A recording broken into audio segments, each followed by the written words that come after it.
کہ آج جب حضور جانے جانا کی شان میں گستاخی ہوتی ہے تو ہمارے نوجوان چپ ہیں. ہمارا نوجوان تو آج پب جی کے اندر مگن ہے. ہمارا نوجوان تو آج صرف ڈراموں کے اندر مگن ہے. ہمارا نوجوان تو صرف آج ٹک ٹاک بنانے کے اندر مگن ہے.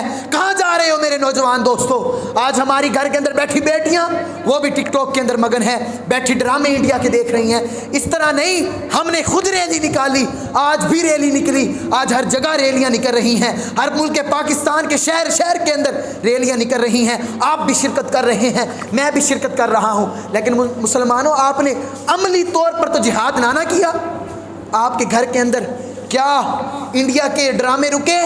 آپ کے گھر کے اندر کیا وہ انڈیا کے اداکار, وہ انڈیا کے اندر فلمیں بنانے والے, وہ جن کو آپ اپنا ہیرو مانتے ہیں؟ افسوس تو اس بات کا ہے, پچھلے دنوں کے اندر ایک انڈیا کا گلوکار, ایک اداکار جب مرا تو میں نے مسلمانوں کو دیکھا سٹیٹس لگ رہے تھے کہ یا اللہ اس کی مغفرت فرما.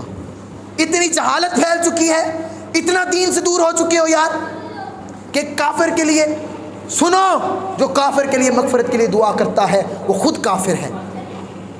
افسوس ہے اس بات کا کس طرف ہمارے نوجوان جا رہے ہیں. گلوکار, انڈیا کے گلوکاروں کو, وہ کنجروں کو اپنا ہیرو مانتے ہیں, لیکن اپنا ہیرو حضور جانے جانا کے غلاموں کو تو نہ مانا. صدیق اکبر کو تو اپنا ہیرو نہ مانا, عمر فاروق کو تو اپنا ہیرو نہ مانا, حضرت عثمان غنی, حضرت علی جن کے نام سے آج بھی خیبر کانپتا ہے, ان کو تو اپنا ہیرو نہ مانا. خالد بن ولید رضی اللہ تعالیٰ عنہ, ان کو تو اپنا ہیرو نہ مانا. طارق بن زیاد, ان کو تو اپنا ہیرو نہ مانا. اور وہ جو کشمیر کے اندر قربانیاں دے رہے ہیں نوجوان, ان کو تو اپنا ہیرو نہ مانا. لیکن انڈیا کے اندر موجود وہ کنجر اور کنجریاں, ان کو اپنا ہیرو مان لیا.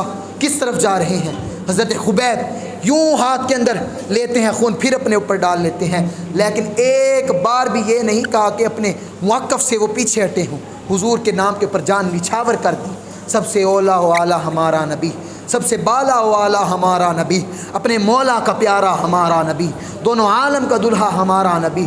اور یہ میری بات ذہنوں کے اندر بٹھا لیں کہ اگر آج بھی مسلمان ترقی کریں گے تو صرف آپ کو جاگنا پڑے گا اور آپ کو حضور جانے جانا کے ساتھ وفا کرنی پڑے گی. حضرت عبداللہ بن جہش رضی اللہ تعالیٰ عنہ, آپ نے پتہ ہے کیا کہا؟ دعا مانگی, یا اللہ یہ میری کان, یہ میری آنکھیں, یہ ناک, یا اللہ میرے اوپر کافروں کو اس طرح غالب کریں کہ وہ میرا ناک بھی کاٹیں, یا اللہ وہ میری آنکھیں بھی نکالیں, وہ میرے کان بھی کاٹیں, میرے جسم کا عضو کاٹیں.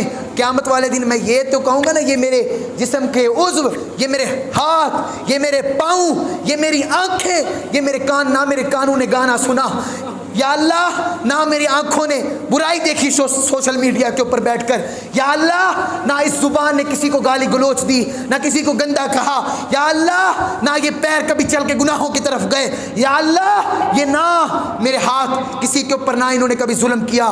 میں یہ ضرور گج وج کے کہوں گا کہ میرے جسم کے کان, آنکھ, میرے پاؤں, میرے ہاتھ, ہر چیز میں نے آپ کے محبوب کے نام کے اوپر لٹا دی تھی. یہ جذبہ ہوتا ہے میرے مسلمان بھائیوں. آج ہمیں واپس آنا پڑے گا اور ہمیں آج سمجھنا پڑے گا.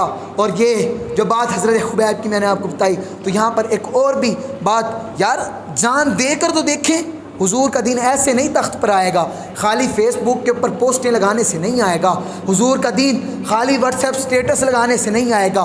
باہر نکلے, عملی طور پر جہاد کریں انڈیا کے خلاف, فرانس کے خلاف عملی طور پر جہاد کریں.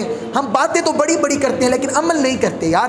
عمل کریں, اس کے اوپر عمل کریں. آج یار ہر چیز کی ہم اپنے گھر کے اندر سختی کرتے ہیں. آج کا نوجوان گھر کے اندر اپنی ماں سے بھی کپڑوں کی خاطر لڑ پڑتا ہے, ہر چیز کی خاطر آپ اپنی خواہش بھی پوری کروا لیتا ہے کہ میں نے فلانی چیز لینی ہے, وہ بھی پوری ہو جاتی ہے. آج اپنے گھر کے اندر ہم ہر طرح کی سختی کر لیتے ہیں, لیکن یہ کیوں نہیں آپ سختی کریں گے کہ آج سے انڈیا کی تمام پروڈکٹس, انڈیا کی فلمیں, انڈیا کے ڈرامے آج سے ہمارے گھر کے اندر نہیں چلیں گے, آج سے ہمارے موبائل فون کے اوپر نہیں چلیں گے.